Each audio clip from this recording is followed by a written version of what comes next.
Sur la revente à perte, donc ça a été dit, c'est interdit depuis 60 ans dans la loi, pas pour rien, parce que c'est considéré comme une concurrence déloyale. Il n'y a pas un seul économiste sérieux, vous savez que c'est mon métier depuis 20 ans, d'être chercheur en économie, il n'y a pas un seul économiste sérieux qui soit libéral, pas libéral, pour dire que c'est une bonne idée.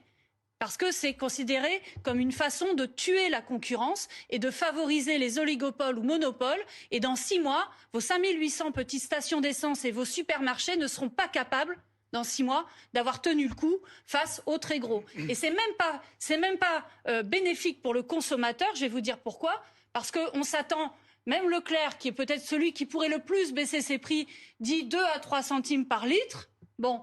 2 à 3 centimes par litre, eh ben, le consommateur, il n'en profite pas vraiment. Mais surtout, ce que vont faire les autres, c'est qu'ils vont vouloir se rattraper sur les prix des autres produits alimentaires, d'ailleurs, notamment alimentaires. D'ailleurs, ils l'ont déjà annoncé. C'est bon, ni pour le consommateur, ni pour toutes ces petites stations d'essence. Et derrière, c'est des dizaines de milliers d'emplois qui sont menacés. Est-ce que vous allez vous associer à M. Ramos pour son amendement? Merci. Je le dis, je pense que ce n'est pas la bonne proposition. Voilà. Pourquoi ? Qui s'en met plein la poche?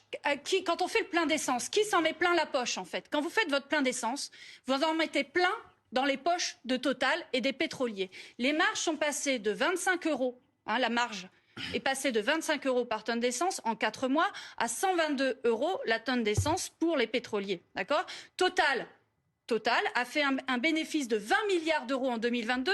C'est le plus haut jamais vu pour Total et les pétroliers de manière générale. Donc il faut s'en prendre à ce qui nourrit en fait la hausse des prix de l'essence, à savoir les profits de ces pétroliers. Et pour ça, il faut rétablir une taxe sur les super profits. Ça commence quand même chez les producteurs. Et la taxe sur les super profits, elle peut permettre justement aussi d'engranger des recettes publiques pour pouvoir, par exemple, continuer un chèque énergie qui permette aux gens, en tout cas à court terme, de pouvoir continuer à se déplacer.